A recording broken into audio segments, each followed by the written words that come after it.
Apartheid in South Africa was a system of racial segregation and discrimination enforced by the government in 1948 to 1994. It gave all the power and privileges to the white minority while oppressing the black majority and non-white groups.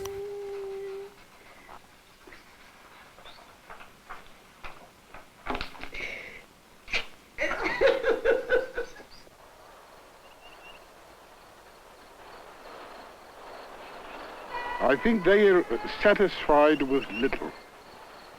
And we, Europeans, we are not satisfied with little. If they have their beer and their food and clothing, their struis, their hut, they're very, very happy. I think if you can measure happiness, they are above us. I'm sure of that. Black South Africans were forced to live in separate areas called townships and had to carry special passes to travel and had access to inferior schools, hospitals, and other services. Despite these harsh conditions, many brave individuals like Nelson Mandela and Desmond Tutu fought tirelessly against apartheid. Through protests, strikes, and international pressure, apartheid was eventually dismantled.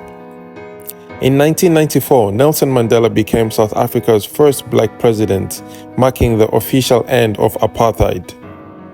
Apartheid is a stark reminder of the devastating effects of institutionalized racism and the importance of fighting for equality and justice.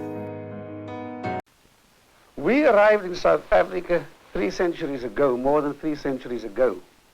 That was more or less the same time that the modern Americans arrived in America. Nobody has any difficulty in identifying America as a nation with a right to America. But the world seems to have a great difficulty in granting us the same right in Africa. The problem probably is that we are on a black continent, we are not black, we are white. If we were to have been a black people, there would have been no trouble. The world would have granted us our right of staying right where we are and enjoying the rights that all other nations have. If only the world would concede at this point that we are a nation here and that we do have rights here, then the deadlock will be solved. On June 16, 1976, a massive protest known as the Soweto Uprising took place in South Africa. Thousands of black school children in the township of Soweto marched against a new rule that forced them to learn in Afrikaans, the language of the apartheid government.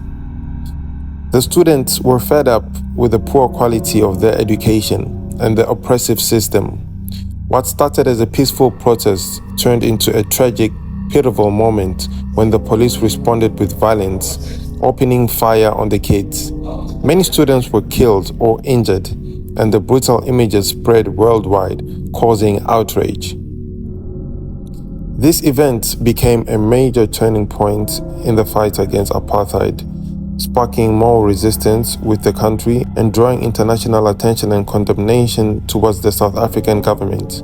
June 16 is now remembered as Youth Day in South Africa, honoring the bravery and sacrifice of those young students.